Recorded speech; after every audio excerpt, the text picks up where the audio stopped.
Hello everybody, welcome to my YouTube channel.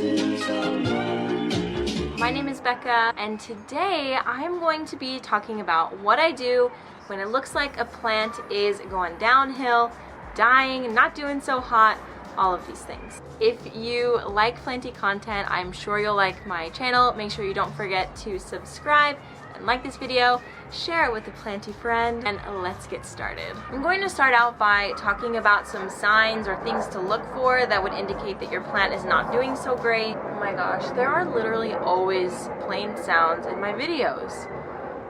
It's because I live like very close to an Air Force base, just in case you ever hear that. And if you ever hear kids screaming in the background, I live across the street from 2 schools. Alright, so the first indication that a plant would give you if it was dying or just in general not doing very well is in the leaves. So the leaves will start to yellow. And just because, I should say first before we get any further in the video, just because you see a yellowing leaf on your plant, don't freak out, your plant is not dying necessarily. You should probably do some further inspection before you start freaking out. Let me show you an example of a plant that has really taught me a lot about the life cycle of a leaf. Ooh, okay, so this is my Chinese evergreen. This plant right here is so beautiful, so underrated. Anytime I post a picture on Instagram of it, it does not do very well, and I'm very confused, but whatever. What you see here is a leaf that is beginning to age. This is not an indication that the plant is dying because, as you can see, oh, I just dropped soil all over myself. As you can see, the plant is super healthy. Why have I brought you this beautiful plant to look at? Here's why.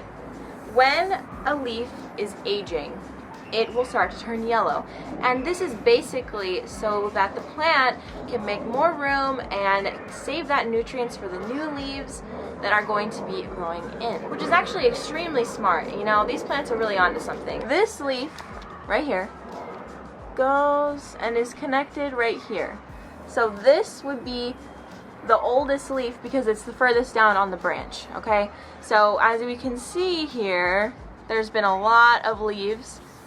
These lines all indicate where a leaf used to be.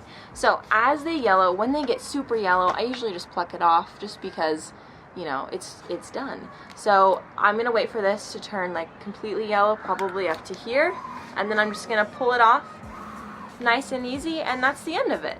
So if your leaves are starting to yellow and they are at the bottom of the plant or close to, if it's a hanging plant, if it's close to in here, you don't need to worry about it. But if your new growth is turning yellow, then you have some issues to look at. So when you see those yellowing leaves, what I do is I look at the plant, I figure out what could possibly be causing this.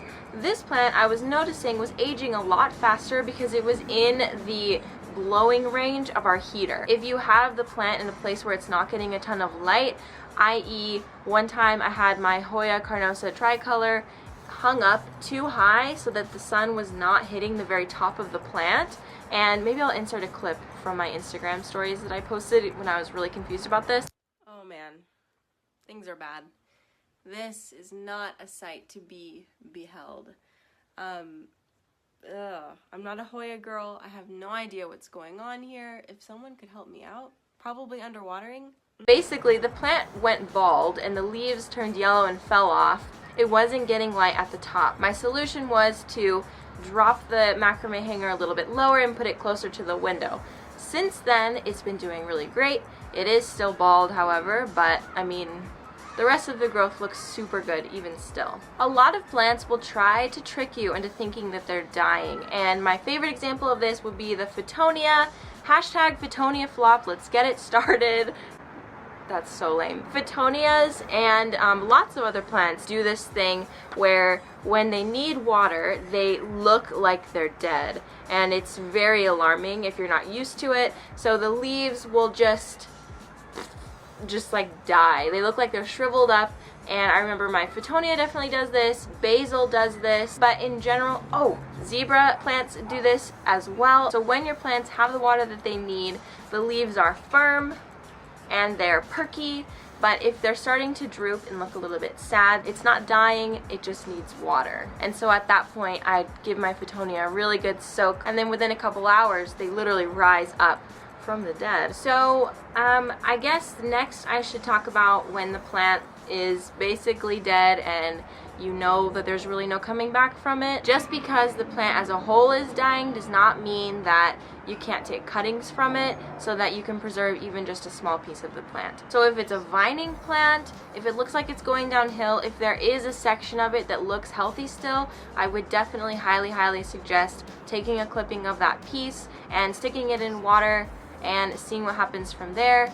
I'm sure you don't only do this for vining plants. If my Fittonia was going downhill, you know that I would be taking lots of cuttings and making sure that I preserve something, but try to take pieces that are still salvageable from the plant that is dying so that it can live on. Plants are not going to live forever. We make mistakes, we screw up, we forget to water them, and you know, it's not the end of the world. They die. If you saw my plant funeral video, I've killed a lot of plants. There were many more that I did not mention in that video. So yeah, with that being said, it's so important that we understand that it's okay to kill plants and it's okay to let them go. Try not to make a habit of it because plants are also living things and we should be responsible with them. Make sure you know the conditions that it's going to need before you even bring it in the house. I made an entire video basically ranting about that. Well, it wasn't ranting, I was just, you know, giving unsolicited advice. That is all I have to say for this video. I really hope that it was helpful for you in turning around your plant's life if it's going downhill. And I also should mention, I'm wearing a red beret right now and this pink heart scarf. And it's not because I'm a total weirdo, but it's because today's Valentine's Day, which is one of my favorite holidays to dress up for. Like, that's so weird, but I really like the obscure holidays. Well, Valentine's Day is not obscure, it's actually huge, but nobody dresses up for Valentine's Day, and I just think that's insane. So today I wore a red beret, this beautiful pink scarf that I bring out literally once a year. Actually, no, I've been wearing it more often since I became a teacher because teachers can wear weird things and get away with it. And white pants and these clogs. This is my first time ever wearing these clogs, and you know, they make a really weird noise in the hallway, so I don't think I'm going to do that again. Anyway, now that I just became a fashion blogger, make sure you subscribe to my channel, like this video, hit up my Instagram because I'm almost to 2,000 followers and I would be delighted if I could make it to 2,000 followers by my birthday, which is March 31st. Mark that off on your calendar. Just kidding, that's weird, but thank you for watching this video and I'll catch you in my next one. Bye!